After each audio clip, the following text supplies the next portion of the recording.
Bien, muy buenas noches, bienvenidas y bienvenidos a los conversatorios en Psicología del Tránsito del Colegio de Psicólogas y Psicólogos de la provincia de Córdoba. Quienes coordinan la comisión son la licenciada Marcela Alfaro, quien les habla, el licenciado Ramiro Parsi y referente María Inés Rodríguez Setién, que nos ayuda siempre con las tareas de administración. Muchísimas gracias a Inés. También gracias a las autoridades de nuestro colegio, en especial el presidente Diego Zapata y a su gestor estratégico, que es,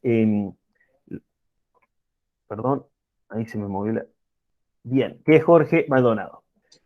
Bien, bienvenidos. Esto es parte de un ciclo anual de conversatorios en psicología del tránsito, que es abierto para todo público, en la cual tiene como objetivos poder generar espacios de debate desde diferentes áreas y disciplinas para fomentar y fortalecer el rol de los psicólogos, de las psicólogas y psicólogos del tránsito en pos de la seguridad vial.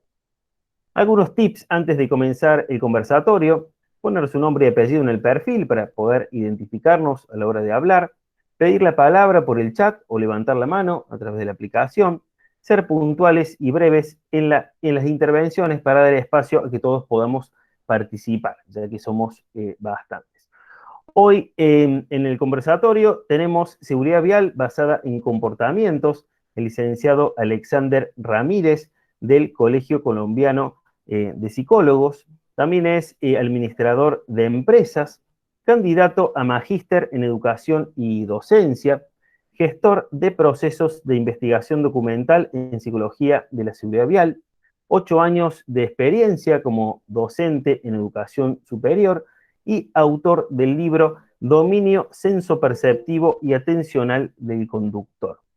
Realmente un honor poder tener al licenciado Alexander Ramírez Mendoza hoy en los conversatorios de la Comisión de Psicología del Tránsito. Muchísimas gracias. Voy a dejar de presentar para que lo pueda hacer el licenciado Ramírez. Bien, buenas tardes. Buenas tardes acá en Bogotá, buenas noches en Argentina. Es un gusto estar aquí compartiendo este momento con ustedes. Soy un profundo admirador del Colegio de Psicólogos y Psicólogas de la provincia de Córdoba, Argentina. Nosotros aquí, desafortunadamente, no estamos tan organizados como ustedes. Por ahí está mi colega Silvio Rebolledo.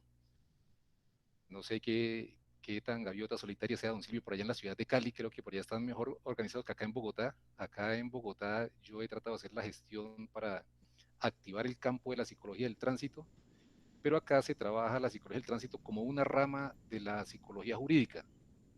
El campo está inactivo y no ha sido posible activarlo acá en Bogotá. Eh, Eh, Buenas tardes, Alexander. Silvio, Pues te tengo una buena noticia, ¿no? Posiblemente muy pronto estaré representando el campo de la psicología del tránsito en el suroccidente colombiano, pero estoy aspirando a la subdirección nacional como representante de campo. bueno, Eh, sí, y tengo en este momento relación directa con la presidenta del colegio y con el director de proyectos y de campos. Por lo tanto, el campo de la psicología del tránsito va a tener un gran despegue. Eh, Próximamente le comunicaré no solamente a usted, Alexander, sino a todos los compañeros de aquí de la comisión. Gracias. muchas gracias, don Silvio. Entonces, les tengo la buena noticia, que ya no son un libro, sino dos libros. Recientemente acabo de publicar el segundo libro, se llama la personalidad y su influencia en la conducción. Ya hay dos libros, Dominio sensoperceptivo y atencional y La personalidad y su influencia en la conducción. Les voy a paso aquí a compartir pantalla.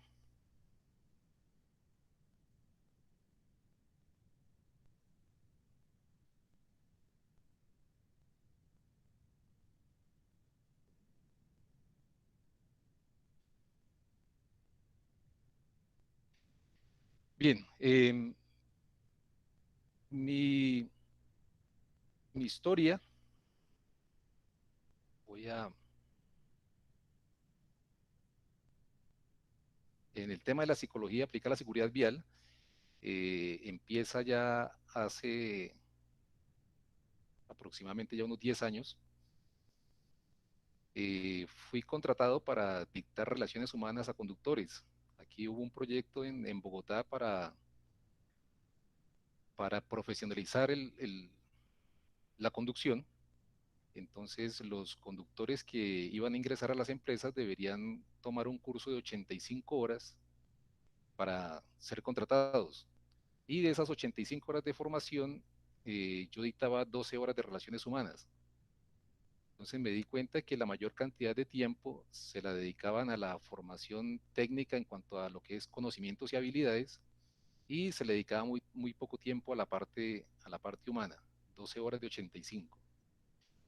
Después decidieron adicionar un curso nuevo que se llamaba de alta pendiente, pero ese curso nuevo de alta pendiente tocaba incluirlo dentro de las 85 horas, no se podía adicionar más tiempo.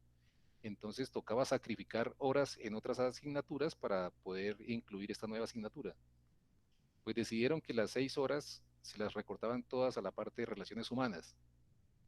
Entonces como que la decisión estaba basada en que lo menos importante era el tema humano y lo más importante es la parte técnica.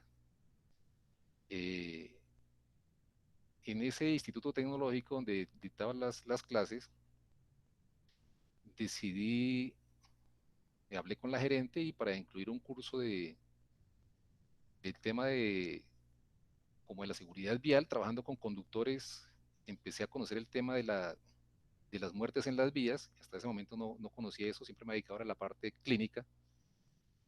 Y pues por accidente llegué al tema de los conductores y a entender cómo era que funcionaba toda esta cuestión.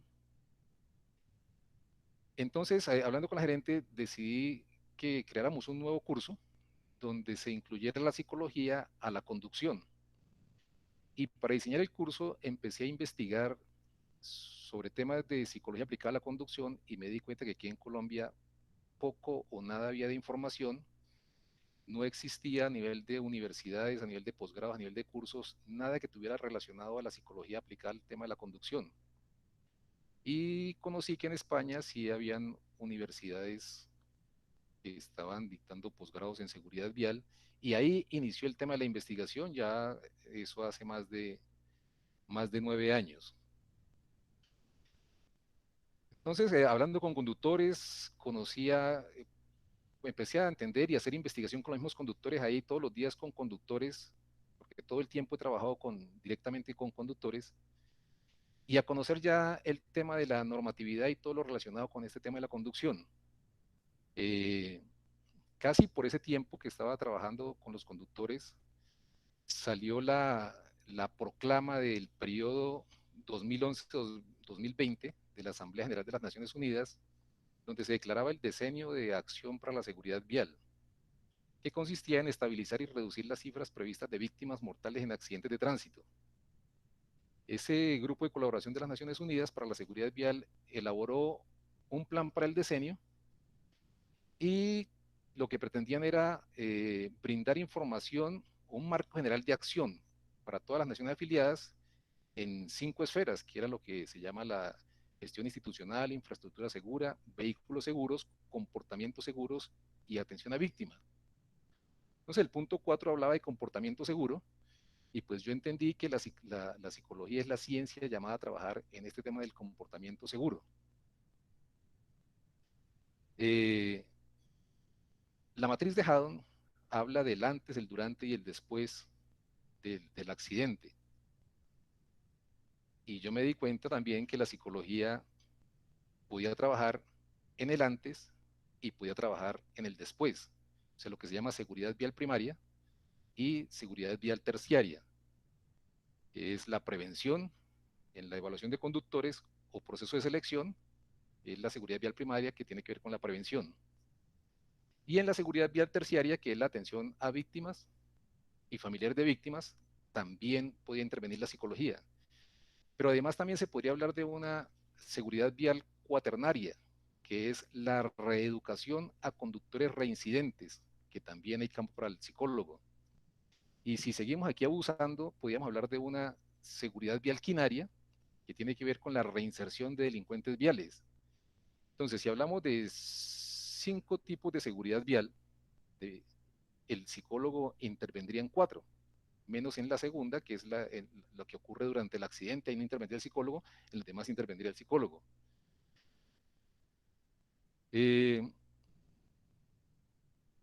Con toda esta investigación que he hecho, y a medida que he investigando y aplicándolo con los conductores con los que trabajo, fui diseñando un modelo, un modelo de intervención que yo le llamo le llamo seguridad vial basada en comportamientos.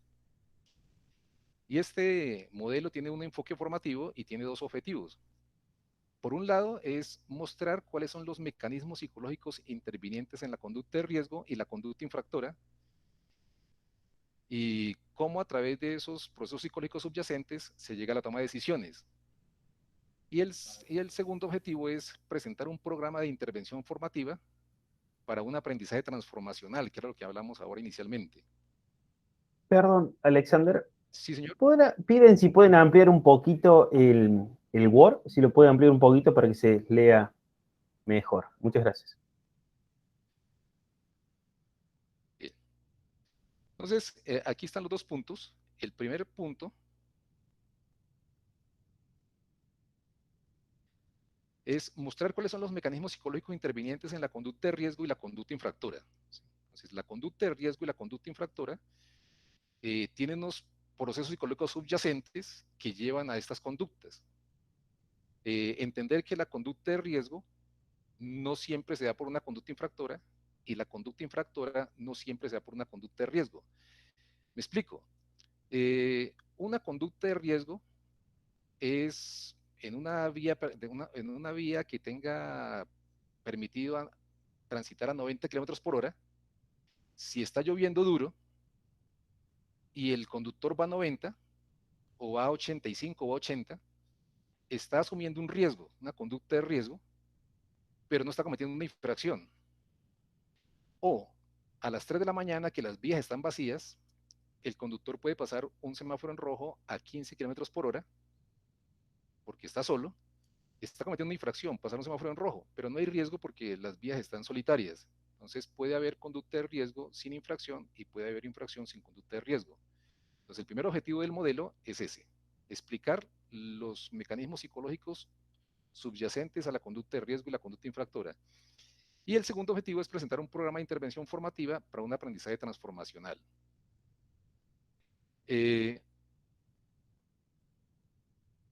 ¿Por qué ocurren los siniestros viales? Entonces ya sabemos que siempre se da por fallas en la vía, en el vehículo o fallas humanas.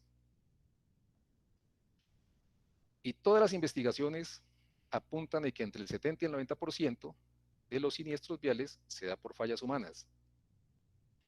Se ha venido hablando de una formación por competencias, y la formación por competencia tiene 3 componentes: el saber hacer y el saber ser, que es lo que se llama uno comúnmente conocimientos, habilidades y actitudes. Y desafortunadamente, la capacitación y la formación de conductores se ha enfocado a los conocimientos y las habilidades. Entonces, la experiencia que yo tengo es que donde voy, centros de enseñanza, empresas, centros de formación, los temas principales son normatividad, señalización, manejo defensivo y técnicas de manejo. Son los principales. En otros dictan responsabilidad penal y civil en accidentes de tránsito o sanciones y procedimientos en accidentes de tránsito. Y las habilidades de vez en cuando se entrenan, pero se supone que cuando un conductor entra a trabajar ya tiene las habilidades. Esto es las horas que le dictan a él en un centro de enseñanza, y eso ya es suficiente, o la experiencia, los tiempos que lleven conduciendo. Pero me he dado cuenta que el tema de las actitudes no se está, no se está formando en ese sentido. Y en los centros de enseñanza sí se forma, se están formando muy pocas horas en relación a lo que tiene que ver con conocimientos y habilidades. Hay un autor español, Meliá, que él habla del modelo tricondicional del saber, poder y querer. Entonces, él dice que ese modelo tricondicional del comportamiento seguro que está relacionado con las competencias, habla de el saber, que significa que para que un conductor lo haga de forma segura, tiene que saber hacerlo, o sea, tener conocimientos y habilidades. Pero también tiene que poder hacerlo, y el poder hace referencia al vehículo y las vías. Tiene que tener un buen vehículo en buenas condiciones y la vía tiene que estar en buenas condiciones. Entonces, tiene que saber hacerlo, pero también tiene que poder hacerlo. Y el tercer componente del modelo tricondicional es que quiera hacerlo, que tenga la voluntad de hacerlo. Y aquí está el meollo del asunto, en el querer. Porque cuando uno revisa las estadísticas de las principales causas de los siniestros viales, están efectos del consumo de sustancias psicoactivas. Entonces, ¿de qué le sirve a una persona que se sepa todo el código de tránsito, que se sepa toda la normatividad, que se sepa todas las señales, si no quiere respetarlas? ¿De qué le sirve que tenga un vehículo modelo 2021 y que tenga unas vías amplias y exactamente pavimentadas y señalizadas si no quiere respetar las señales y excede los límites de velocidad? Entonces, cuando vemos aquí, las principales causas de los siniestros viales son efectos del consumo de sustancias psicoactivas. Entonces, como vemos, esto no tiene nada que ver con conocimientos y habilidades. Que se pierden las habilidades, sí, pero es un problema de comportamiento. El exceso de velocidad también es un problema de comportamiento. Las distracciones es un problema de comportamiento. No respetar la prelación en la vía, comportamiento. Realizar sobrepasos o adelantamientos indebidos, comportamiento. Desobedecer las normas y señales de tránsito, comportamiento. No mantener las distancias de seguridad, comportamiento. Estas son las estadísticas que me he encontrado en diferentes páginas web que hablan de las principales causas de los siniestros viales. Y como damos cuenta, todos tienen que ver con problemas de comportamiento. Entonces, como es un tema de comportamiento, los psicólogos somos los que estamos llamados a intervenir en esa situación. Ahora, cuando se habla de capacitar conductores, generalmente se habla de información y de formación. La información va dirigida a aumentar los conocimientos y la formación va dirigida a aumentar las habilidades. Y entonces, ¿dónde queda el tema de las actitudes, del querer, de la voluntad? Entonces, cuando yo digo que el modelo de seguridad vial basada en comportamientos, y por eso se llama basada en comportamientos, es una intervención formativa. Ya no estamos hablando de una información o de una información, sino de una intervención, porque no se trata solamente de dar buenas charlas o de dar folletos bien realizados, porque cuando uno dice formación o información, lo que realmente uno ve es que no se está formando.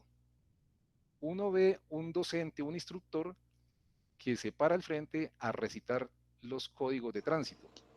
Entonces lo que está haciendo es brindando información verbal, no está formando, porque estos formadores no tienen formación. Y es más, algunas instituciones aquí en Colombia dicen pedagogía en seguridad vial. Entonces ya ahí hay un problema porque la pedagogía, como su nombre lo dice, es para los niños. Tenemos que empezar a hablar es de andragogía. Entonces, la intervención formativa va dirigida a modificar pensamientos, sentimientos y conductas, y para esto la psicología tiene un arsenal teórico, metodológico y técnico muy rico.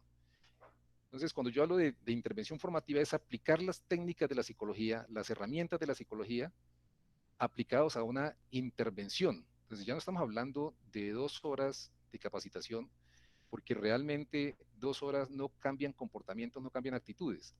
Entonces, este modelo que yo he diseñado va dirigido más que todas las organizaciones que tienen a los conductores de tiempo completo allá y pueden diseñar programas de formación a corto, mediano y largo plazo para realmente, ahí sí estamos hablando de un cambio de actitudes.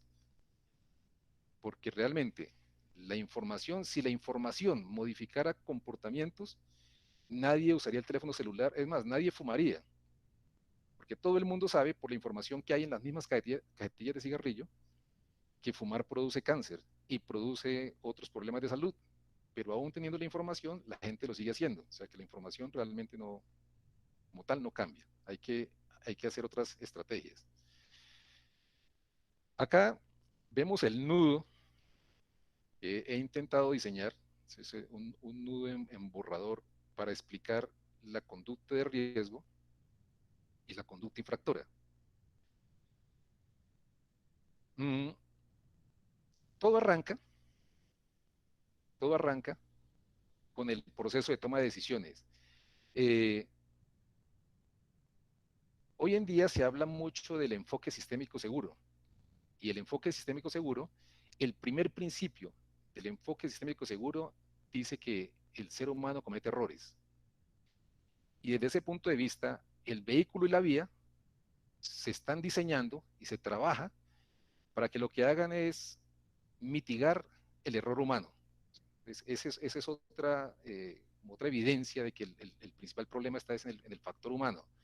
Las vías y los vehículos se diseñan para mitigar el error humano. Entonces, desde ese punto de vista, tenemos dos tipos de errores: el error involuntario y el error voluntario. El ser humano comete esos dos errores, error involuntario. El error involuntario, ¿por qué se da? El error involuntario se da por fallas en los procesos psicológicos básicos. Y el error voluntario se da por el estilo de conducción, que es el que tiene que ver con la personalidad.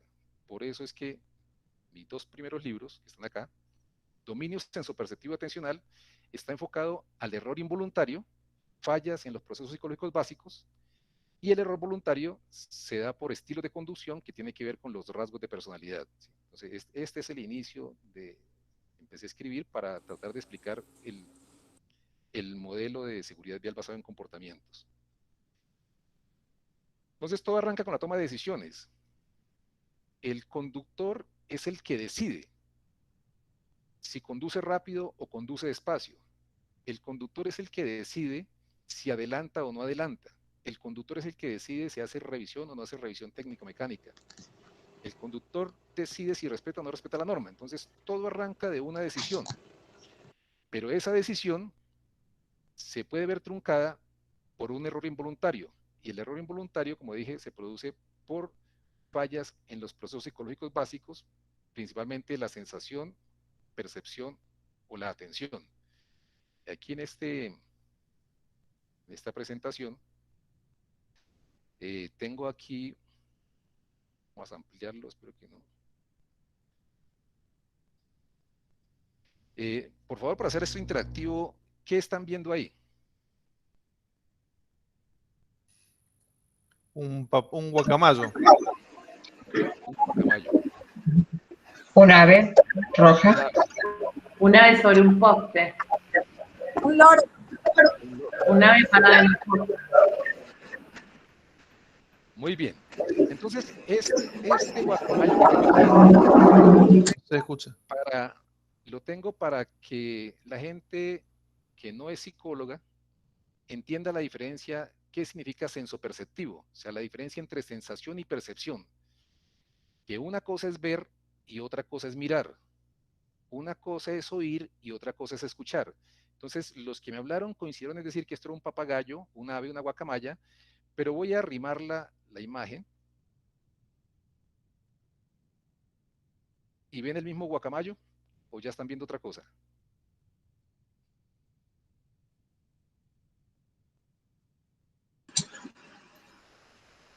Una persona. Exactamente, es una persona. Entonces, esta es la diferencia entre sensación, que es lo que captan los sentidos, y percepción, que es lo que la mente procesa allá adentro. Entonces, lo que inicialmente parecía un papagayo, no es un papagayo, es una persona. Entonces, una cosa es lo que se ve y otra es la cosa lo que se percibe. Estos fallos entre lo que se ve y lo que se percibe es lo que produce una conducta de riesgo generalmente. Ahora, ¿qué ven ahí?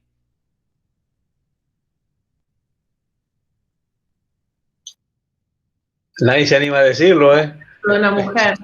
La silueta de una mujer. La silueta de una mujer.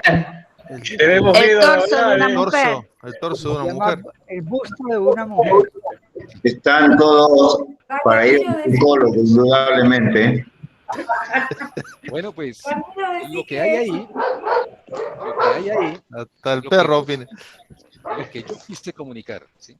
Porque una cosa es lo que yo quiero comunicar y otra cosa es lo que ustedes interpretan. Yo lo que dibujé ahí son dos personas bailando.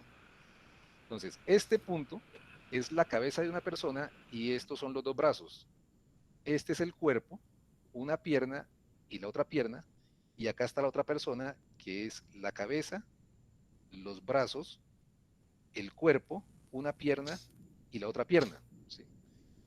Es un dibujo sencillo de dos personas bailando, que no sé si ya lograron ver las personas bailando o todavía siguen viendo el torso desnudo, porque cada quien ve lo que quiere ver. Sí. Costó, pero sí. Yo aún no lo puedo ver. Sí. Sí, ya unos vieron las personas bailando, ¿cierto? Sí, sí. Entonces, el punto, este puntico que están Sí, teniendo es otra cosa. Es la cabeza de un muñequito de estos, de un animado, y esta es la cabeza del otro. Estos son los brazos, el cuerpo, y esta es una pierna izquierda y pierna derecha. Está enfrentado a otro muñequito que está en la misma posición. Entonces, yo quería expresar dos personas bailando, pero ustedes están viendo un torso desnudo y siguen viendo el torso desnudo y algunos se niegan a ver las personas bailando. Puede ser que sea porque también tendemos a ver como la suma de las partes un todo y como que cuesta por ahí ver los detalles o disociar las personas bailando, porque se ve más simple serían los sujetos bailando, como que no es un cuerpo real que está bailando, son hilos, por así decirlo. La teoría de la percepción de la Gestalt nos habla exactamente de eso, y eso está en mi primer libro, Dominio Sensoperceptivo. Entonces, vamos antes a complicarlo un poquitico más. Este dibujo. Miren bien. Están muy mal pensados. Están muy mal pensados.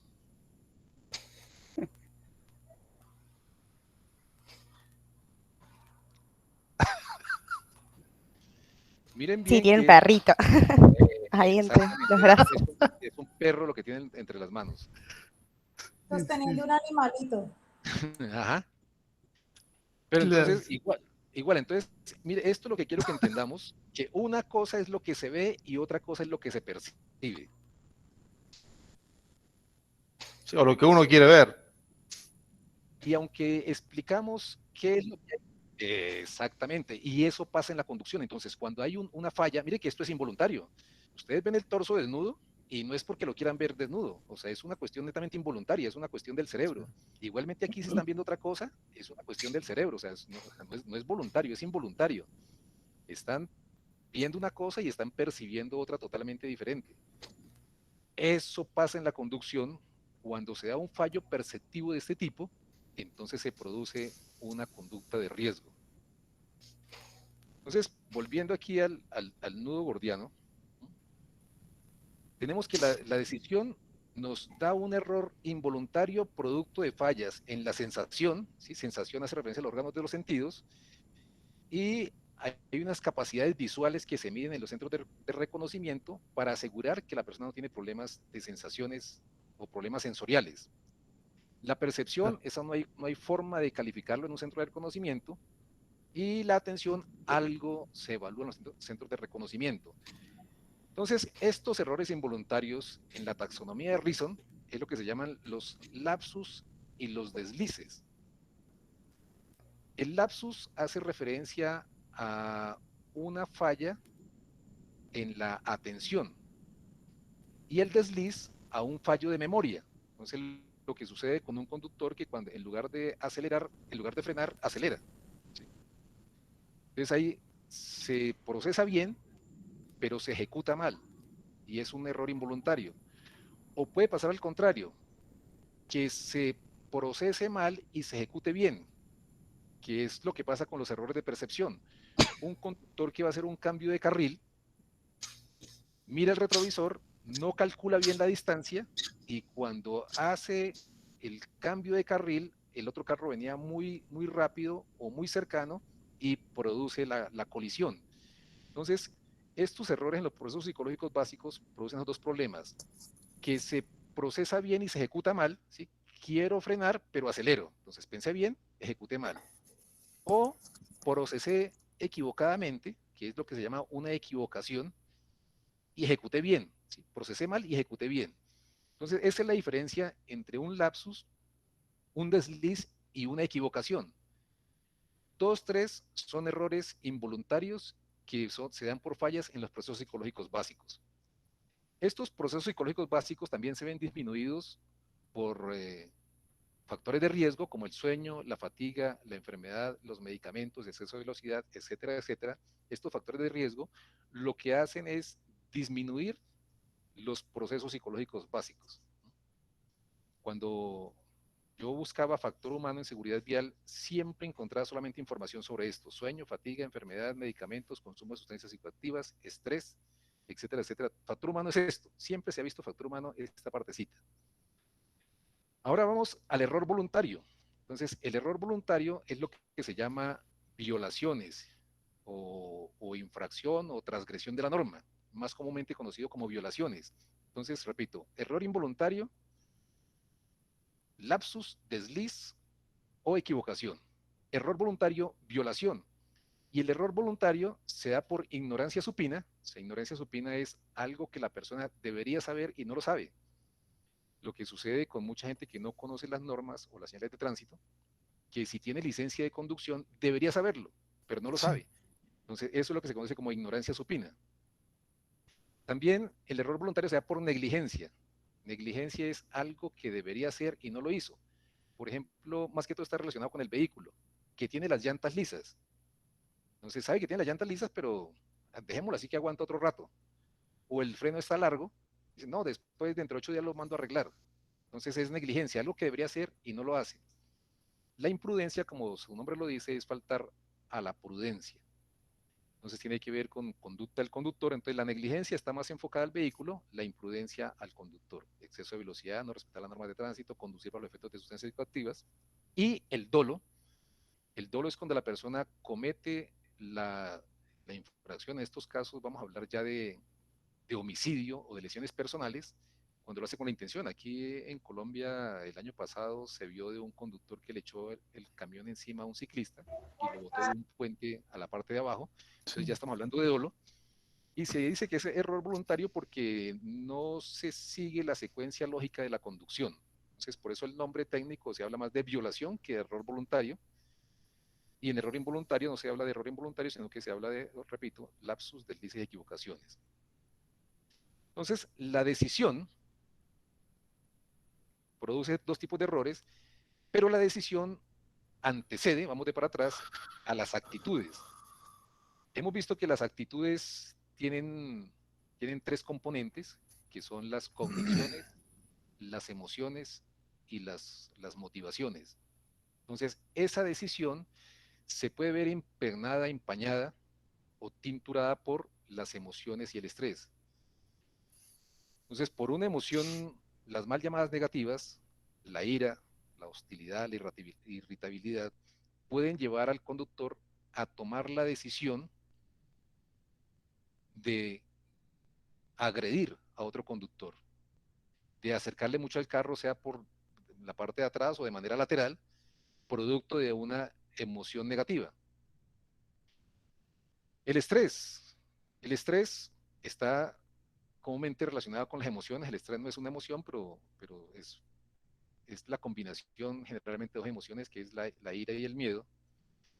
Y una cosa importante que no había dicho es que este modelo no pretende culpar al conductor de lo que sucede, sino cómo la organización, su cultura y su clima influyen en la toma de decisiones, por ejemplo, a través del estrés. Entonces, un conductor que sufre de acoso laboral o un conductor que tiene que cumplir largas jornadas de trabajo puede generarle estrés, y ese estrés puede llevarle a unas motivaciones o a unas emociones que van a influir en su toma de decisiones. Entonces, la motivación y las emociones están ligadas, porque se considera que la motivación es la emoción es un tipo de motivación, o la motivación, si genera emociones positivas o emociones negativas, van a llevar a tipos de decisiones diferentes. Entonces, la persona Aquí también entra otra vez la organización. Pasa que aquí en Colombia, no sé, en Argentina o en otros países, a un conductor le exigen llegar de Bogotá a otro municipio en 1 hora. Si el conductor no cumple ese tiempo, por cada minuto de retraso tiene una multa. Entonces, si retrasa 1 minuto, tiene una multa, 5 minutos, tiene otra multa. Y el conductor al final del día tiene que entregar una determinada cantidad de dinero. Y lo que le sobre de esa cantidad base es para él, y si le falta, entonces tiene que poner del sueldo de él para pagar esa cantidad. Entonces, aquí hablamos de motivaciones intrínsecas y motivaciones extrínsecas. Entonces, la organización le produce unas motivaciones extrínsecas, que es generar una cantidad de dinero y cumplir con un tiempo. Eso lo lleva a tomar decisiones de exceder límites de velocidad y hacer conductas de riesgo y conductas infractoras en la vía. Y seguimos de para atrás, y las motivaciones, nos decía Abraham Maslow y McClellan, vienen de unas necesidades. Hay unas necesidades básicas, la necesidad de comer, entonces el conductor tiene necesidad de generar unos ingresos y para eso trabaja. Entonces, para poder cumplir con la producción, aquí ya hablamos de una motivación intrínseca de querer ganar más, la necesidad de logro, la necesidad de ganar. Entonces, también lo impulsan a tomar decisiones que pueden desembocar en conducta de riesgo o conducta infractora. Creo que era Karen Horney, que hablaba de no me acuerdo si es Karen Horney, una psicóloga, no me acuerdo bien el nombre en este momento, hablaba de unas necesidades neuróticas. Entonces, esas necesidades neuróticas también generan unas motivaciones.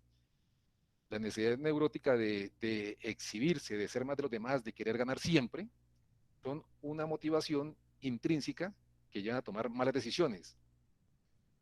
Pero también hablamos aquí de los trastornos de personalidad o de rasgos de personalidad.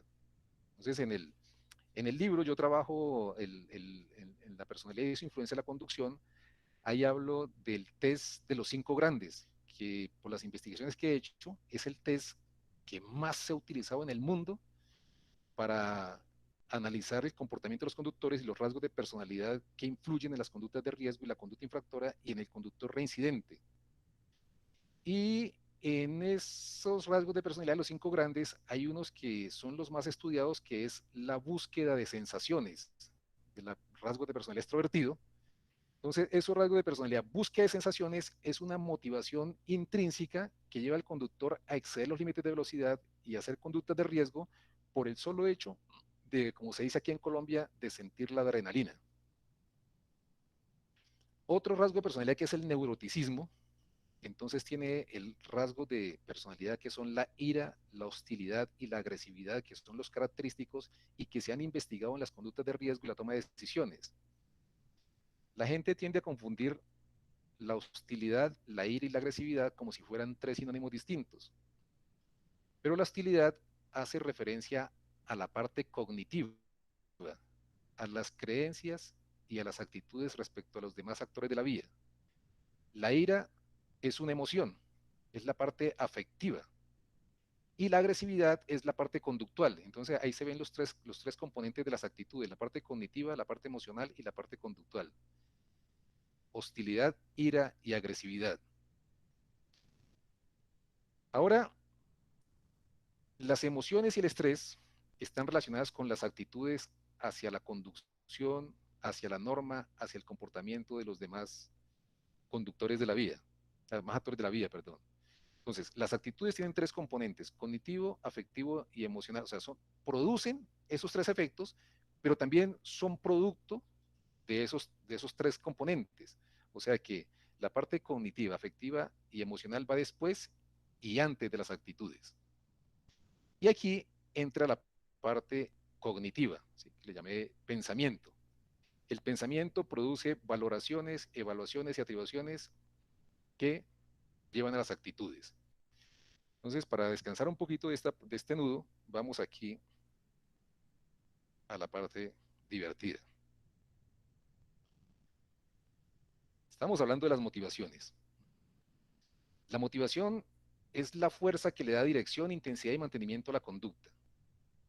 Y las tres principales motivaciones de los seres humanos es salud, dinero y amor, que son, digamos así, necesidades básicas, necesidades afectivas, las necesidades biológicas y aquí las necesidades de seguridad que se logran desafortunadamente a través del dinero.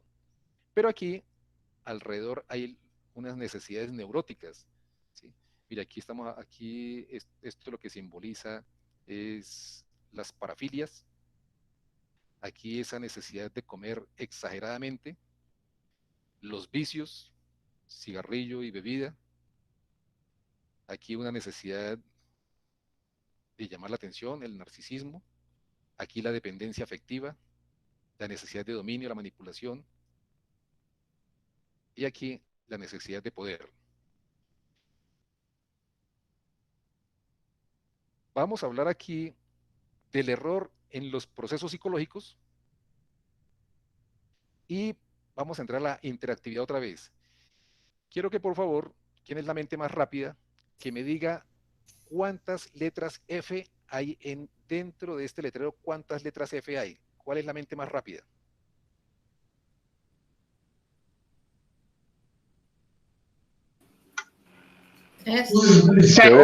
Seis. 3, 4. 4. Perdón. Yo veo 5. 3. 5. 2, 3, 4, 5, 6. 6. Yo veo 2. ¿Dónde veo el 4? 6, sí, 6, son 6. 6. Error. 6. Sí, entonces hay 6. Entonces aquí están viendo un error atencional.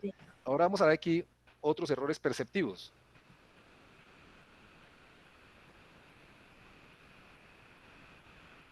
Miren bien.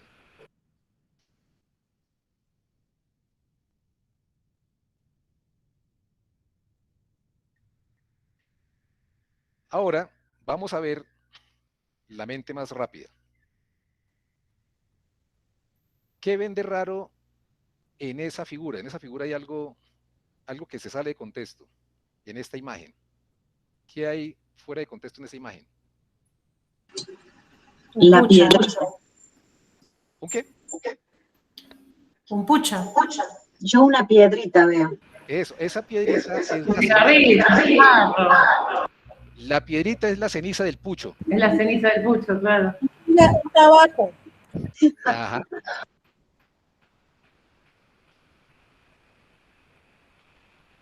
Ahora vamos a pasar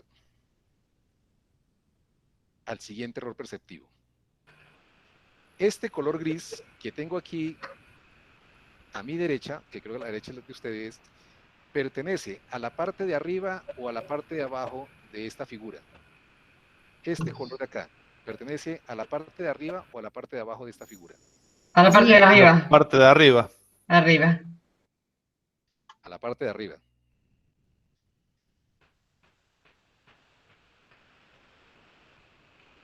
Tienen razón. Pero ¿qué pasa si lo coloco en la parte de abajo? Vamos a ver qué pasa. Mire qué curioso. Coincide con el de arriba. Sí, y con el de abajo. Con el de abajo. Ahora vamos a hacer, o sea, parece que fuera trampa, ¿no? Pero ¿qué pasa si lo coloco en la mitad?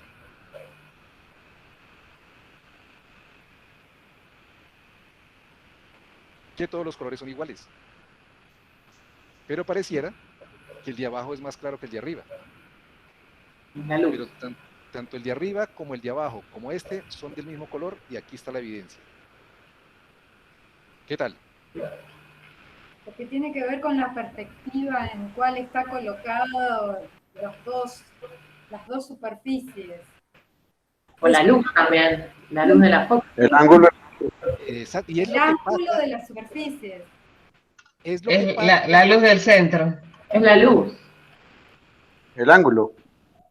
Acá en Colombia se hacen unos reductores de velocidad y cuando pierden la pintura, entonces el reductor de velocidad queda del mismo color del pavimento. Entonces, por estos problemas perceptivos, el reductor de velocidad no se ve, y cuando acuerdo es que pegue el salto en el carro, porque no se ve. Entonces, mire cómo estos problemas perceptivos, y cuando yo leía sobre psicología del tránsito, me daba cuenta que en la psicología del tránsito habían psicólogos que trabajaban en el diseño de vías y en el diseño de señales de tránsito para mejorar los temas de percepción. Mire qué interesante.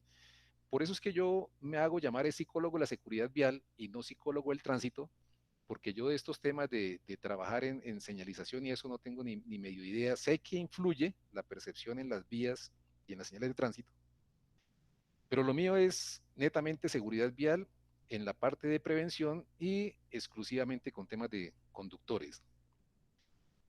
Entonces ya nos hemos dado cuenta que las emociones producen errores. Entonces la emoción de la ira produce que cometamos conductas de riesgo y conductas infractoras en la vía. Nos hemos dado cuenta que el estrés también hace que tengamos conductas de riesgo y conductas infractoras. Nos hemos dado cuenta que las motivaciones intrínsecas y extrínsecas también influyen en que tomemos malas decisiones y asumamos conductas de riesgo y conductas infractoras. Pero ¿será que la cognición será la mejor forma de tomar decisiones en la vía? Entonces, vamos a hacer un ejercicio aquí netamente de cognición, ya no es de sensación, ni de percepción, emoción, motivación y emoción, sino de cognición. Entonces, vamos a hacerlo, mire, una operación matemática sencilla. ¿Cuánto mente más rápida? ¿Cuál es el resultado de esa operación matemática? 18. 18. 18. 10. 18, Es 8. 10. Bueno, yo voy a 8.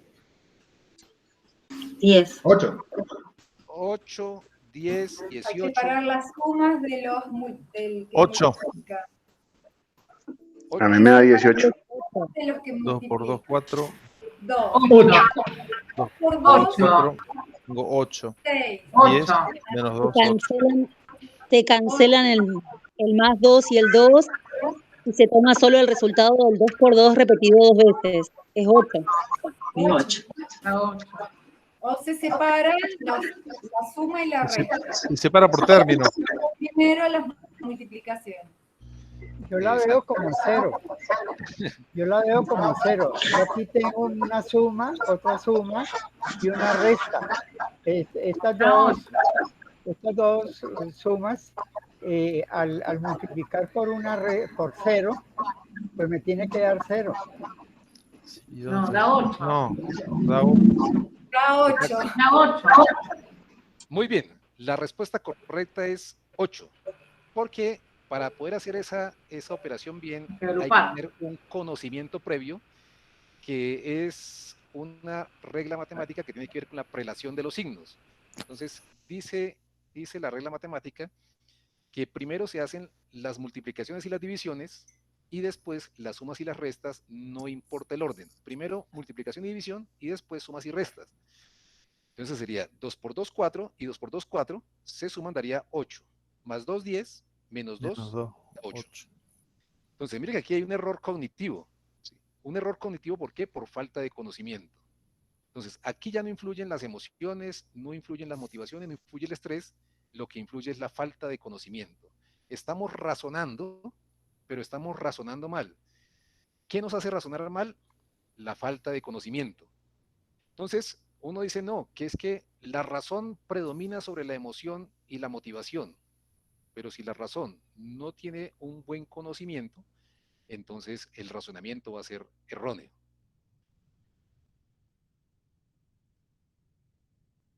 Disculpe, buenas noches, Alexander. Pero además, Juan Pablo es mi nombre. ¿Usted no nos está induciendo al decir la mente más rápida, llevarnos a hacer, digamos, la operación de manera veloz? Sí, ahí tiene toda la razón. Me pescaron. Motivación externa. Sí, porque si los dejo pensar demasiado, el que piensa pierde, ¿no? El que piensa pierde. La idea cuál es, que en el momento de la conducción, donde el conductor va a tomar una decisión, él no tiene tiempo de pensar. él tiene que reaccionar en milésimas de segundo.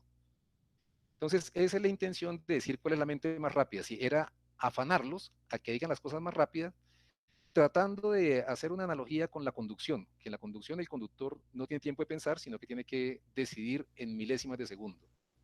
Se dice que desde que el conductor ve el obstáculo y coloca el pie en el freno, transcurre más o menos en un 3/4 de segundo, ¿no? 75 centésimas de segundo. Entonces, esa es la idea de decir la mente más rápida. Sí, muy bien, me pillaron la trampa. Y al hacer las cosas a la ligera, pues obviamente no se razona igual que estuviéramos el tiempo suficiente. Ahora, vamos a ver, ahorita casi sin trampa, aquí decimos me pillaron o me pescaron en la trampa, se dieron cuenta de que lo estaba induciendo al error. Entonces, vamos a hacer otra vez una toma de decisiones basado en la emoción, basado en la motivación y basado en la cognición. Vamos a ver la diferencia en la toma de decisiones con estos tres mecanismos psicológicos. Entonces, me van a decir, van a escoger, si les tocara besar un pie, ¿cuál pie besarían? Ah, no, perdón, aquí. Perdón que se me fue. Ahí. Si les tocara besar un pie, ¿cuál pie besarían? 1, 2, 3 o 4. 4. 4. Alguna trampa debe haber, pero es 4. Sí. No hay 4. A mí no me gusta ninguno. No, mire, es una... Si yo expreso lo que pienso, me van a mandar al psicólogo a mí, así que no digo nada. Si conoce a mi mamá, entonces sería el 1. Creo que las manos, parecen manos.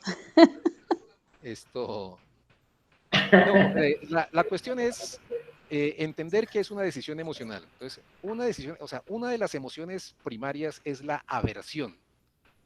Y estos tres pies nos producen aversión. Entonces, ahí está influyendo la emoción y nos inclinamos por este pie, que es bonito. Entonces, mire que la decisión es rápida. O sea, aquí no hay que pensar nada, ¿sí? Si hay que decir rápido, de una vez, porque esto nos produce una emoción que se llama la aversión. Entonces, por exclusión de materia, nos quedamos con los cuartos pies que no nos producen aversión. Decisión emocional. Ahora vamos a una decisión motivacional.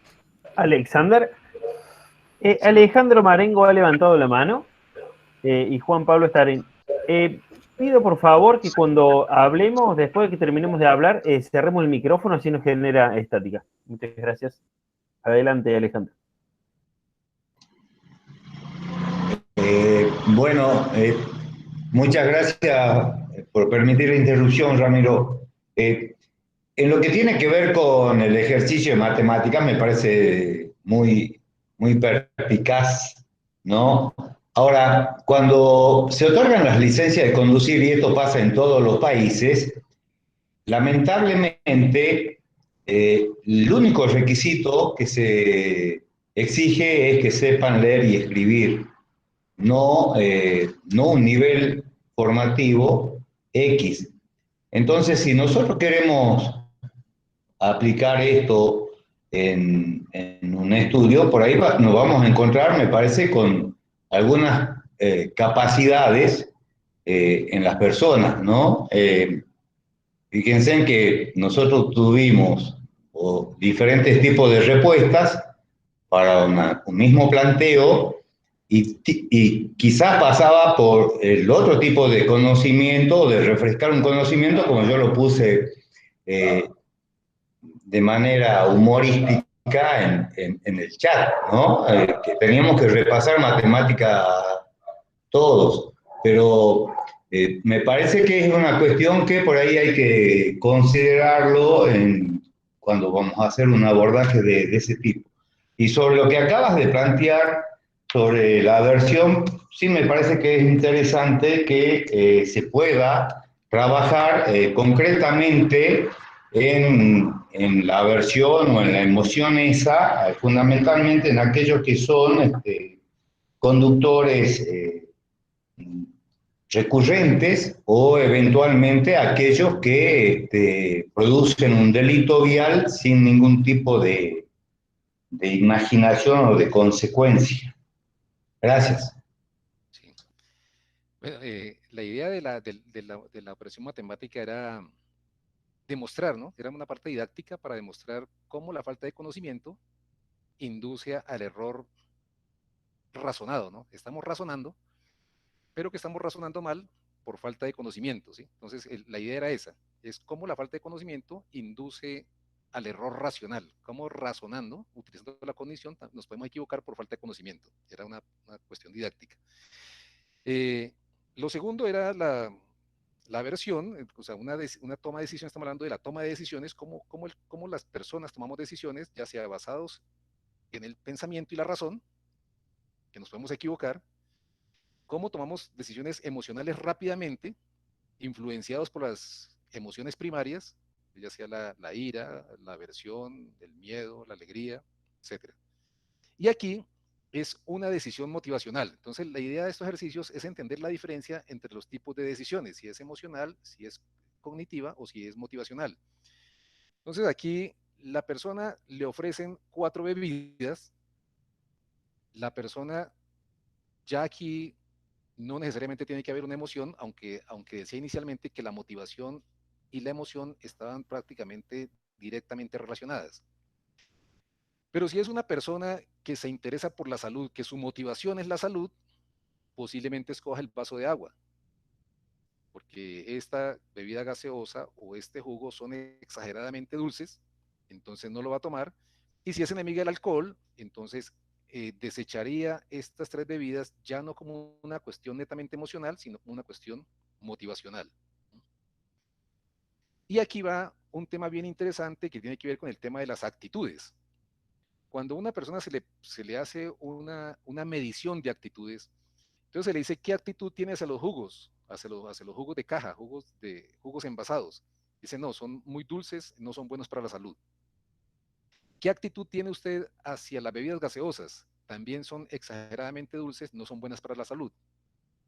¿Qué actitud tiene hacia la cerveza? No contiene alcohol y el alcohol es malo para la salud, por lo tanto me decanto. Actitud positiva hacia el agua, actitud negativa hacia estas 3 bebidas. Pero cuando llega el momento de tomárselas, se va a tomar una de estas 3 y no va a tomar agua. Entonces, lo que él refiere en sus actitudes realmente no se ve en su comportamiento. Y ese ha sido un problema de la investigación en la modificación de actitudes, que lo que se mide no necesariamente se ve reflejado en la conducta. Entonces, ya aclarado el tema de la motivación y de la emoción, y por ahí me hicieron un reclamo de que no los dejaba pensar, entonces vamos a pensar, vamos a hacer otro ejercicio razonado, ¿sí? Vamos a tomar una decisión razonada sin límite de tiempo, pero que no pase de 20 minutos. Ya me está llegando la hora de terminar. Pueden utilizar calculadora, pueden utilizar cuaderno, lapicero para que hagan una operación matemática. Es una operación matemática muy sencilla. Una operación matemática muy sencilla. Y lo matemático es la matemática no necesita ni emoción ni motivación, sino que para resolverlo necesita solamente la razón. Estamos hablando de toma de decisiones y decidir es elegir entre diferentes opciones. ¿Sí? Aquí elegimos entre 4 opciones y se tomó la decisión. Elegimos entre 4 opciones, se tomó la decisión. Ahora, racionalmente, vamos a tomar otra decisión. Este es un cuento bien interesante. Disculpe, Ramiro, ¿cómo se llama la moneda de Argentina? Pesos argentinos. Pesos argentinos. Ah, bueno, listo. Vamos a hablar en pesos. Y lo voy a hacer con pesos pequeñitos para que la operación sea más fácil. Resulta que un señor fue a una tienda de mascotas a comprar este perrito. Y lo compra inicialmente en 600 pesos argentinos. ¿Sí? Lo compra en 600 pesos. Cuando va saliendo del almacén de mascotas, se encuentra con una persona que le quiere comprar el perro y él lo vende en 700 pesos. O sea que se gana 100 pesos. Compró el perro y a la salida ya le había ganado 100 pesos. Pero el hombre se había encariñado con el perro, entonces vuelve y lo compra, pero el que lo había comprado se lo vende en 800 para ganarle también 100 pesos. Y cuando va con su perrito, se encuentra con otro comprador y lo vende en 900 pesos. Entonces, resumiendo, lo compra en 600, lo vende en 700, vuelve y lo compra en 800 pesos y al final lo vende en 900. La pregunta es, en estas 4 transacciones que realizó el señor, ¿se ganó 300 pesos? ¿Se ganó 200 pesos? ¿Se ganó 100 pesos? ¿O ni ganó ni perdió plata? Ojo, no me salgan con respuestas de psicólogos. Ganó ni perdió. No me salgan con respuestas de psicólogos. Perdió el tiempo. Ni ganó ni perdió. Ni ganó Solo ni 100. perdió. Aquí no importa la mente más rápida. Aquí importa es que razonemos sin afán y dar la respuesta correcta. Compra el perro en Solamente 600, 100. lo vende en 700, vuelve y lo compra en 800, lo vende en 900.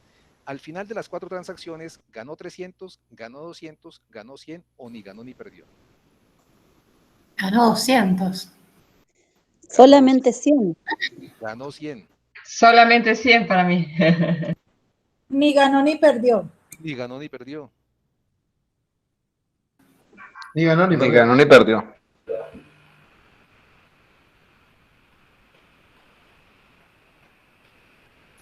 Gana 100. Sí, para mí también gana 100. Siempre gana 100. En las dos No los los dos estoy puntos gana 100. afanando, no los estoy acosando. Pueden utilizar calculadora, celular, lápiz, cuaderno, lo que necesiten pueden utilizarlo. No hay afán. En los dos, en los dos casos, ganó 100. Después me están reclamando. Ganó 200. Ganó 200. No, porque Yo también, el 200. que ganó lo invirtió de vuelta.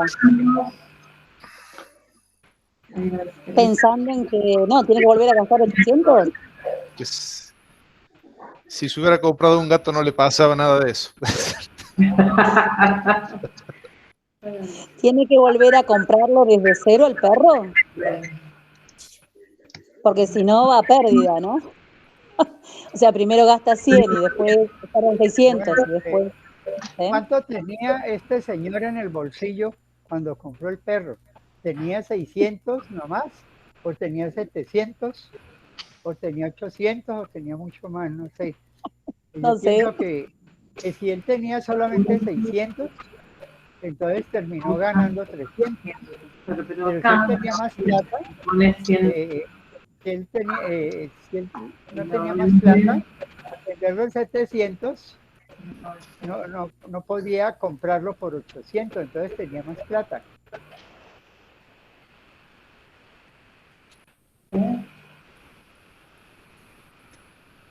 Tenía 600 cuando lo compré. Bueno, Alexander, da la respuesta, dale.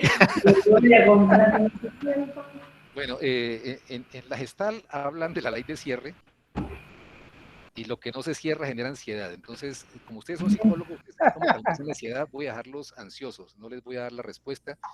Pero lo que quiero que nos quede claro, sí, ya voy a empezar a cerrar aquí el conversatorio, es que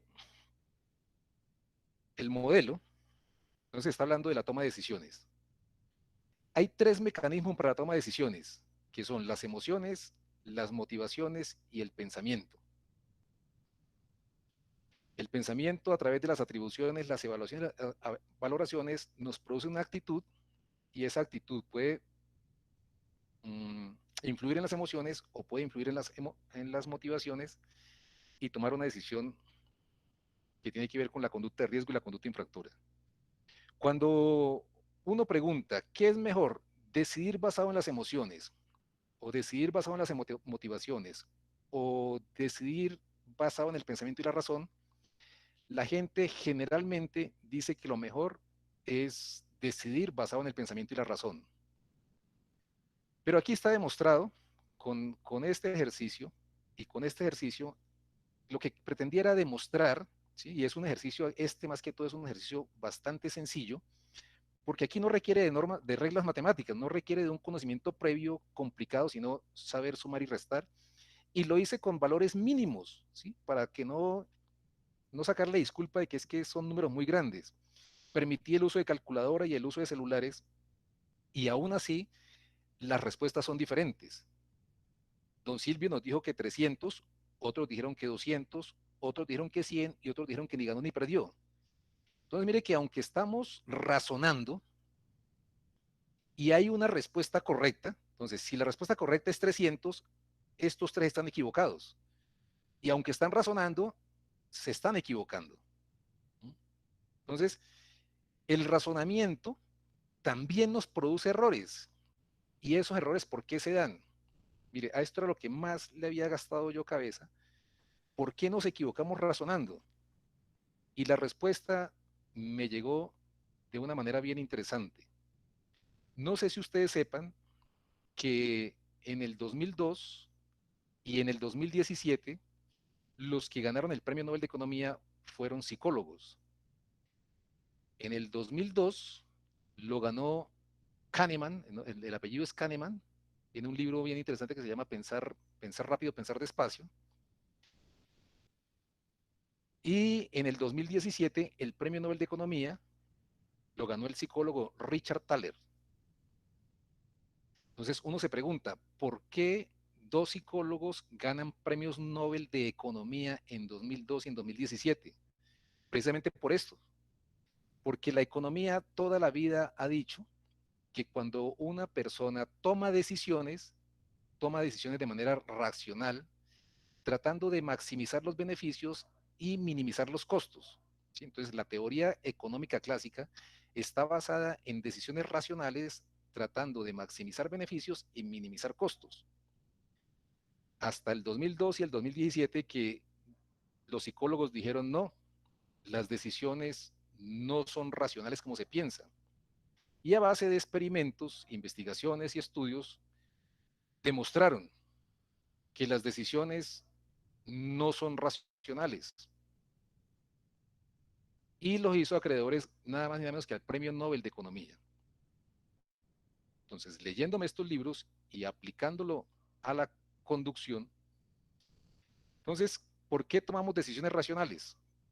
Tomamos decisiones racionales por los denominados sesgos cognitivos. Entonces, estos son los sesgos cognitivos que nos llevan a razonar de manera irracional. Sesgo cognitivo que se llama sesgo del presente, que consiste en la inclinación del cerebro a pensar en el ahora y a buscar la recompensa inmediata frente a la gratificación futura. Entonces, ese sesgo del presente, que está en el libro de Richard Thaler, dice que eso explica por qué no hacemos ejercicio, porque buscamos el placer inmediato y no el placer a largo plazo. Entonces, es mejor dormir que hacer ejercicio, es mejor comer que hacer dieta. Entonces, ese sesgo del presente nos lleva a tomar esas malas decisiones.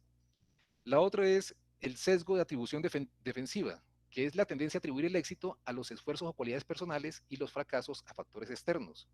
También llamado el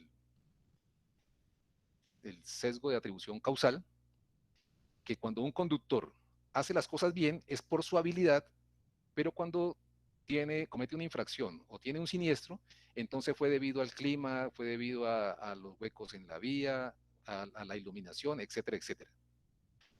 El sesgo optimista es la creencia contra todo pronóstico de que las cosas van a salir bien. Entonces, un conductor excede los límites de velocidad porque él cree que todo va a salir bien. La ilusión de control es el sesgo que se encuentra detrás de muchas supersticiones. Mire, hay gente que cuando juega aquí, no sé, en Argentina si le dirán parchis o parqués, que la gente cuando va a lanzar los dados los sopla. Entonces piensa que soplando los dados va a conseguir el número que quiere. Eso se llama la ilusión de control, que también lo tienen los conductores cuando adelantan en curva, de creer que si se les presenta alguna eventualidad lo van a poder controlar, o el sesgo optimista, que van a adelantar en curva y no va a pasar absolutamente nada porque no van a venir carros de frente. Y otro sesgo cognitivo que afecta el razonamiento es el sesgo de invulnerabilidad. Por ejemplo, en este tiempo de pandemia y de coronavirus, es creer que a nosotros no nos va a dar, y que si nos da, no nos va a dar duro. ¿Sí? Eso es para los que tienen comorbilidades o otras cosas. Entonces, aquí saqué una lista de 5 sesgos cognitivos que no permiten razonar de la manera correcta y que nos llevan a tomar decisiones irracionales. Entonces ya tenemos que las emociones, el estrés, la motivación y la cognición nos pueden llevar a tomar malas decisiones y cometer conductas infractoras o conductas de riesgo. Entonces yo les dije al comienzo que este modelo, que lo expliqué más o menos a grandes rasgos, tiene 2 funciones. Uno, un modelo diagnóstico. Ese modelo diagnóstico sirve para enfocar la formación. Y el segundo objetivo es la intervención formativa. Entonces, ¿mi propuesta cuál es? Para el alumno. Entonces, al alumno hay que brindarle psicoeducación.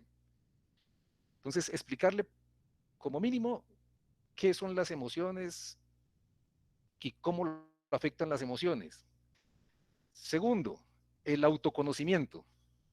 Entonces, en el autoconocimiento se puede aplicar el test del temperamento y el carácter de Cloninger, ¿sí? Que dice qué tipo de temperamento tiene la persona y qué tipo de carácter tiene la persona. Se le puede hacer un test de personalidad para que la persona vaya entendiendo cuáles son sus principales rasgos. Hay un cuestionario de esquema bien interesante que es el cuestionario de esquemas de Jung. Cuando yo practicaba bueno, todavía la practico, la psicología clínica, yo me basaba en la terapia de esquemas de Jeffrey Jung. Es una teoría bien interesante y relativamente nueva. Y viendo investigaciones, el neuroticismo, que es el que produce la tendencia a las emociones negativas, a la hostilidad, a la ira y la agresividad, está relacionada con la baja autoestima. O sea, entre más baja autoestima, mayor neuroticismo. Entonces, una forma de combatir esos estados negativos emocionales es fortaleciendo la autoestima. Adicionalmente, trabajar la toma de decisiones, trabajar, aquí hago una diferenciación de nombre, un trabajo de nombres para diferenciar una cosa de otra.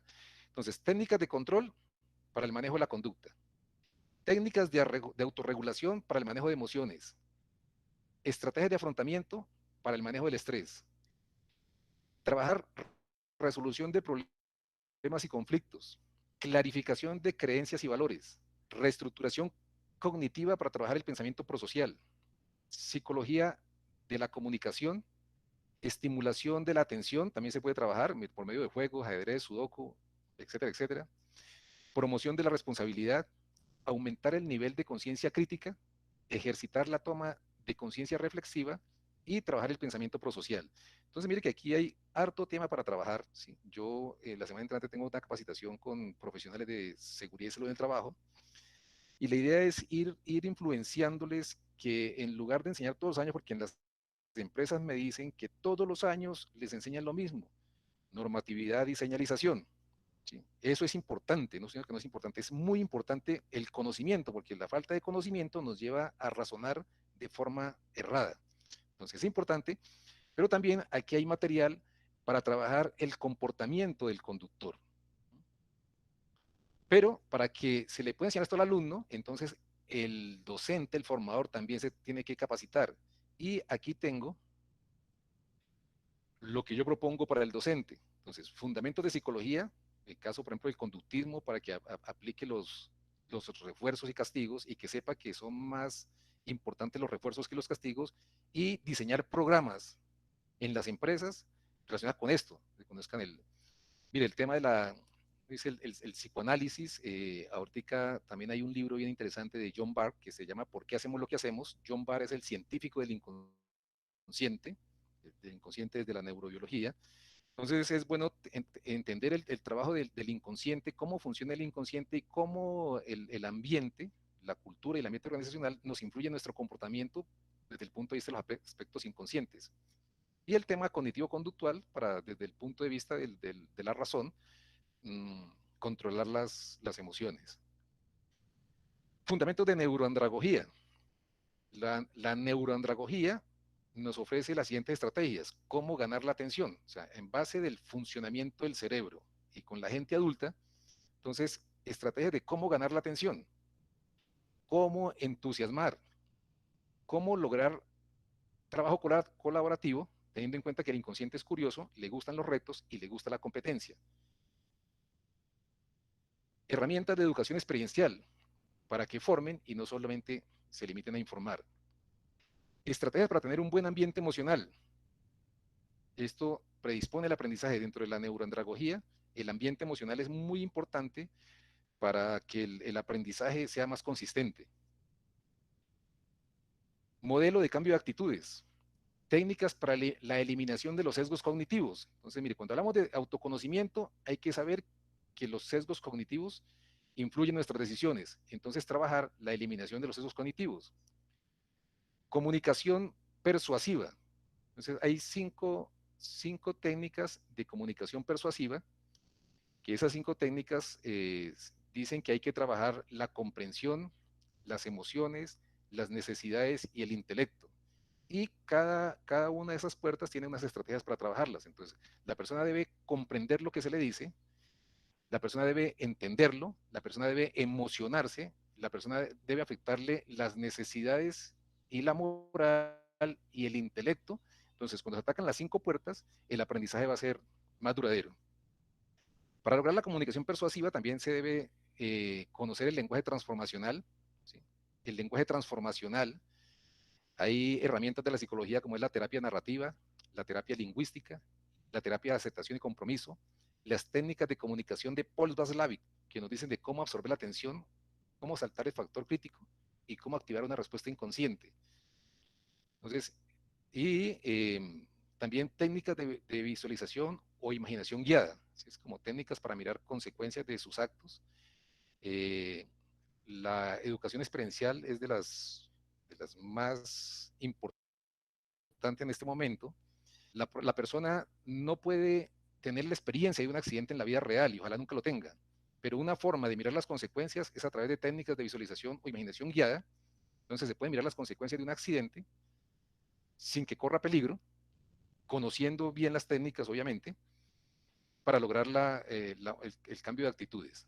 Y incluso, mire, yo lo he trabajado, la teología de la seguridad vial. Importantísimo en la psicología el cambio de creencias.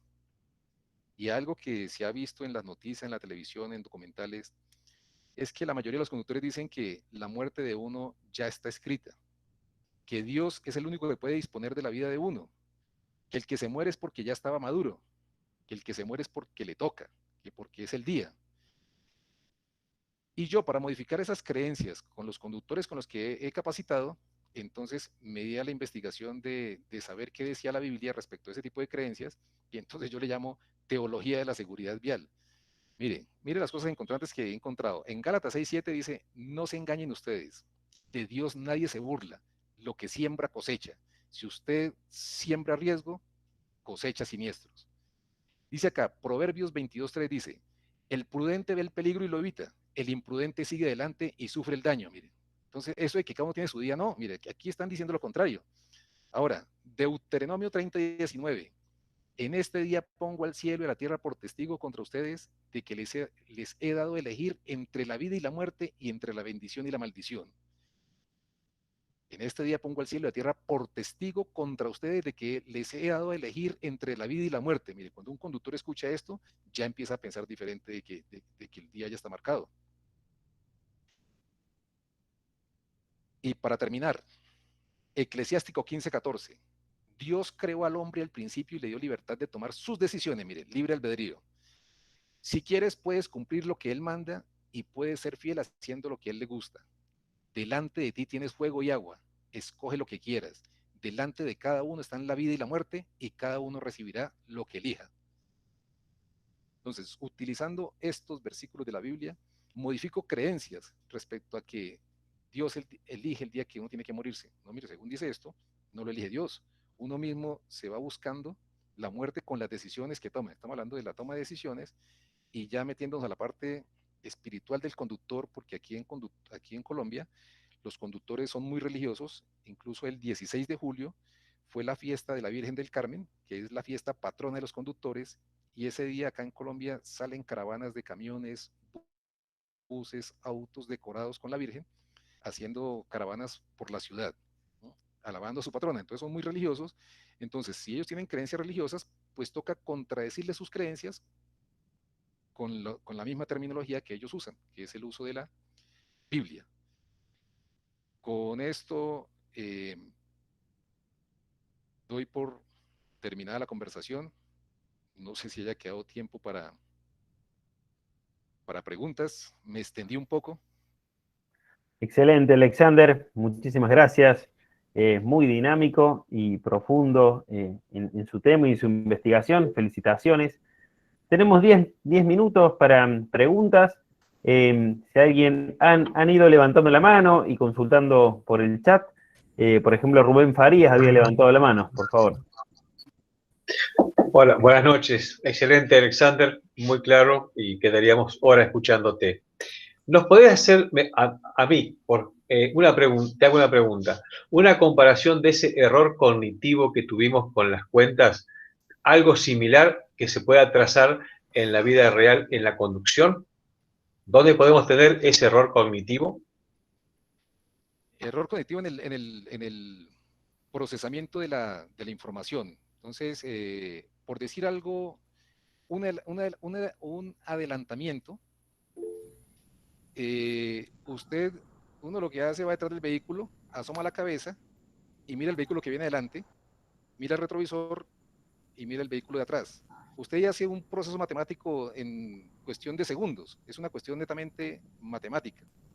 Ahí puede cometer un error de cálculo al no calcular bien la velocidad del vehículo que viene de frente o al no calcular bien la velocidad la velocidad y la distancia que el vehículo que viene detrás. Ahí es un error cognitivo.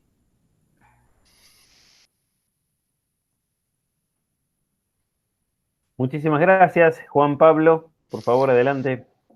¿Qué tal? Buenas noches. ¿Qué tal? Buenas noches. Ante todo, realmente una ponencia excelente y creo que se ha hablado sobre la génesis de la seguridad vial, que es el manejo de la conducta. A tal punto, digamos, que la he invitado a mi hija que está, digamos, empezando, digamos, a aprender este proceso que es la conducción para que escuche también, digamos, e incorpore este tipo de conceptos. Lo que acaba recién de decir con respecto a la percepción, digamos, también se acentúa, por ejemplo, en un grado mayor, por ejemplo, en una noche de niebla, o sea, donde las percepciones son totalmente distintas y se desvirtúa absolutamente todo. Realmente ha sido muy rica toda su presentación y hay muchas cosas como para seguir hablando. En cuanto a lo que hablaba acerca de la toma de decisiones, lamentablemente en el día de ayer acá en la ciudad de Córdoba hubo un siniestro vial sumamente fuerte a donde una persona por querer ayudar a otra termina falleciendo al ser embestida por una camioneta. Se bajó en el medio de la autopista ante una situación de un tercero en una reacción rápida. Fue atropellada por una camioneta y falleció. ¿Cómo se reacciona ante la contingencia? ¿Cómo preparamos al conductor para la reacción ante la contingencia? Muchas gracias por todo. Bueno, se me olvida el nombre de la teoría del cerebro trueno. Entonces, que aunque no funciona como decía, creo que era, no me acuerdo quién fue la teoría del cerebro trueno, decía que tenemos un cerebro que piensa, un cerebro que siente y un cerebro que actúa. Y uno evolutivamente se fue construyendo uno encima del otro. Primero el cerebro que actúa, después el cerebro que siente y finalmente el cerebro que piensa. Sí, es bien didáctica esta teoría, es bien interesante y es funcional, ¿no? La neuropsicología lo ha confirmado. Entonces, dependiendo de la supervivencia, reaccionan en ese orden. Primero reacciona el cerebro que actúa, después reacciona el cerebro que siente y por último reacciona el cerebro que piensa.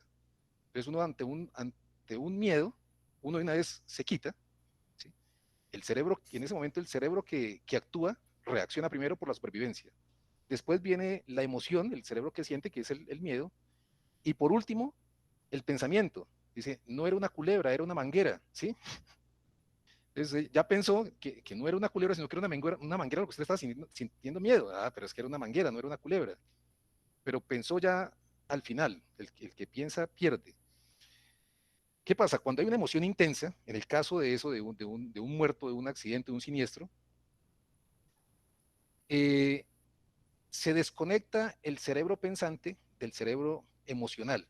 Se desconecta y a partir de la emoción manda la orden al que actúa para que haga lo que haya que hacer, si sea ayudar, sea atacar o huir. Entonces aquí viene la regla sencilla que todo el mundo sabe, que inclusive lo que es la psicología popular, contar hasta 10. 1, 2, 3. Cuando uno cuenta de 1 a 10, el cerebro que piensa se conecta con el cerebro que siente y entonces ya uno puede pensar mejor. El problema es ser consciente de que hay que hacer eso en un momento de emergencia. Porque lo que le digo, evolutivamente se actúa de acuerdo al cerebro más antiguo. Entonces el que actúa arranca primero, da la orden primero. Después viene el que siente y después el último el que piensa. Pero para evitar una mala actuación, hay que contar siempre hasta 10. ¿Sí? Esa regla básica de la neurología, contar hasta 10 para que se conecte el cerebro pensante con el cerebro que siente y el cerebro que actúa. No sé si... Okay. Sí. ¿sí? Que ya hablando neurológicamente, es la corteza orbitofrontal la que conecta la corteza prefrontal, que es la ejecutiva, con el sistema límbico. ¿Y cómo le trasladamos eso a la persona que está iniciándose en la conducción? O sea, ¿cómo le hacemos, cómo le explicamos, digamos, ese proceso? O sea, para que tome la decisión correcta, que tome la decisión que tenga la consecuencia correcta. Entonces, por eso era que yo hablaba que la formación de conductores debe tener estrategias de autocontrol, estrategias de autorregulación y estrategias de afrontamiento. Entonces, basados en la práctica, ¿sí? Yo le tengo estos 3 nombres que no son muy comunes, pero que sí son teóricos. Cuando se habla de autocontrol, se habla de conducta. Uno controla la conducta, uno regula, o sea, uno no puede controlar la emoción, porque la emoción sale, entonces no se puede controlar, la emoción se regula. Entonces la gente dice, autocontrol de emociones. No, la emoción no se controla, la emoción salió y yo no la controlé, lo que hago es regularla. La conducta sí se controla, porque los estímulos lo impulsan una conducta. Entonces yo tengo aquí un café y este estímulo me lleva a la conducta de tomar café. Yo sí puedo controlar la conducta y mire, no me tomé el café, ¿sí? Controlé la conducta. Pero la emoción no la controlo, la regulo. Ahora, el estrés, yo ni lo controlo ni lo regulo, yo lo afronto. ¿Sí? Yo afronto el estrés. Entonces, ante una situación de estrés, o sea, ¿cuáles son mis herramientas para afrontar el estrés? Entonces, hay que enseñarle herramientas de autocontrol, de autorregulación y de estrategias de afrontamiento para el estrés. Eso se debe hacer con el conductor nuevo para que él sepa cómo reaccionar en un momento dado. Muchas gracias. Voy a hacer una... Muchísimas gracias. Damos lugar a la última pregunta de la Asociación Concientizar para Prevenir. Adelante, por favor. Sí, muchas gracias. Bueno, quería comentar que nosotros siempre desde la ONG manifestamos la necesidad de que haya más educación vial, controles y sanciones. Tenemos sociedades como la de Suecia, que tiene una cantidad de fallecidos ínfima comparada con otros países. Entonces, desde la educación es muy importante estos conocimientos sobre neuropsicología, ¿no es cierto?, que son de avanzada, pero también los controles y sanciones. La educación es endeble en la formación, así que me parece que estos conceptos son fundamentales para evitar seguramente lo que pasó ayer aquí en Córdoba, que fue una tragedia que seguramente se puede haber prevenido. Pero también la señalización, los controles y las sanciones tienen que aumentar, porque son parámetros que van todos unidos, ¿no es cierto? Así que felicitaciones por la explicación, material excelente para incluir en la formación de los docentes, en las escuelas y en las escuelas de formación de conductores. Gracias. Sí, hago una aclaración y siempre se ha dicho, inclusive la Organización de las Naciones Unidas dice que la educación ha sido indeleble, pero yo decía al comienzo que es que se está informando, o sea, realmente no se está formando. O sea, el problema de la educación es esa, que se dispara información, se para el docente a disparar artículos del Código de Tránsito, pero realmente no se está formando como tal. Ahora, la información va al conocimiento, la formación va a las habilidades, pero las actitudes no se están trabajando. Entonces, ese es el punto que yo quiero hacer claridad a los formadores, y es que tenemos que aprender e intervenir formativamente, ¿sí? Lo que yo llamo la intervención formativa, que es lo que propongo yo para el estudiante y para el formador, para ya trabajar directamente sobre la conducta de la persona, que el problema está en el comportamiento, pero el comportamiento no se está trabajando y yo creo que hay una deficiencia. Trabajar sobre la vida es importante, muy importante, y uno de los éxitos de los países escandinavos es que han trabajado mucho sobre la infraestructura para prevenir, pero entonces sí, el comportamiento es lo que no se está trabajando, y eso es lo que yo quiero hacer énfasis. Bien, ha levantado la mano Marta Camaño, la licenciada. Por favor, adelante, Marta. Muchas gracias, Alexander, por su exposición. La seguí atentamente. Yo también he hecho investigación sobre la mente del conductor desde el punto de vista psicoanalítico. Bastante larga y demás. Ya la podremos compartir en algún momento. Pero la conclusión final es la misma. Y es que el nudo gordiano de las licencias de conducir está en que haya una buena formación en las escuelas y un examen de aptitud psicológica riguroso. Estas dos cosas, por lo menos en nuestro país, están lejos, son una utopía, ¿verdad? Yo coordino la Comisión Nacional de Psicología del Tránsito en la Federación de Psicólogos de República Argentina, Alexander. Y no me canso de reiterar que el conductor tiene que salir con una habilitación que tenga antecedentes de formación, justamente, y también hay que hacer una buena selección con todos los aspectos que tienen que ver con la irritabilidad, la violencia, etcétera, ¿verdad? No voy acá a abundar más en detalles. Así que bueno, me encantó escucharlo, ¿verdad? Lo comparto, y el hecho de que con las dos teorías llegamos a la misma conclusión, me parece que quiere decir algo, ¿no? Es decir, hay un nudo ahí, un nudo fuerte del sistema de seguridad vial, de la gestión de políticas y seguridad vial, me refiero, que es la formación de conductores, que desde nuestro punto de vista tiene que ser obligatoria en escuelas, ¿verdad? Y un mejoramiento de la calidad en los exámenes de licencia en general y de aptitud psicológica en particular. Estas dos cosas, con cualquiera de las dos teorías me explico, es decir, me parece que son necesarias fundamentalmente, por lo menos para disminuir los accidentes. Hay otros elementos, es decir, los automotores con mayor ayuda de conocimiento para el conductor suelen prestar bastante ayuda. Hay otros aspectos también que influyen en los accidentes, ¿verdad? Bueno, entonces le agradezco mucho y quería entonces decirle que finalmente los dos llegamos a la misma conclusión. Muchas gracias. Por favor.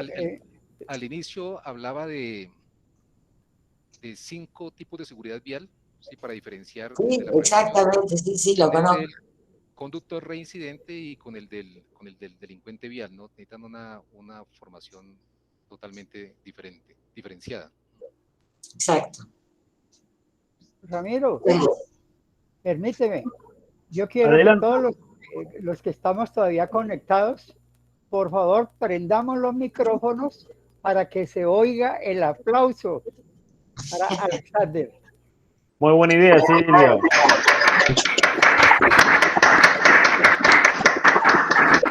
Excelente. Muchas gracias.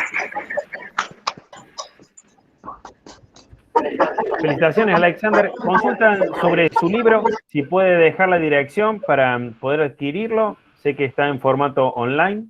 Y también sobre su mail para tomar contacto. Bueno, aquí hago la referencia que mi modelo se llama modelo de seguridad vial basada en comportamientos, ¿no? Como psicólogo me baso solamente en el comportamiento porque hay ingenieros en las vías y que trabajan otra cuestión, lo mío es solamente trabajar el comportamiento. Los libros están en Amazon. Yo le decía a Ramiro, usted entra a amazon.com, escribe Psicología del Tránsito y solamente aparecen mis 2 libros, no hay nada más. Entonces, amazon.com, Psicología del Tránsito, ahí aparecen los 2 libros. Los títulos son Dominio sensoperceptivo y atencional del conductor, que es el tomo 1, y La personalidad y su influencia en la conducción, es el tomo 2. Va a salir tomo 3, tomo 4, tomo 5 y el último tomo va a ser donde está todo esto. Hemos dicho, el Word que vieron ustedes ahí es un borrador del último tomo de la Biblioteca de Psicología de la Seguridad Vial. Mi correo es alexramirez72, alexramirez72, Alex con X, Ramírez con Z, alexramirez72 @hotmail.com.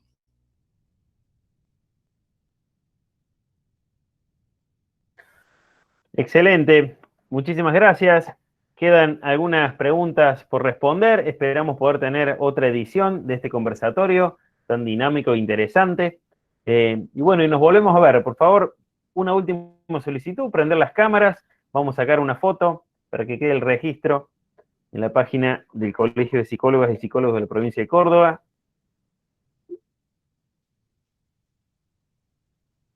Bien, ahí vamos con la foto. Excelente. Muchísimas gracias a todos y a todos. Nos volvemos a ver en otro encuentro de los conversatorios de Psicología del Tránsito del Colegio de Psicólogos. Hasta luego. Adiós.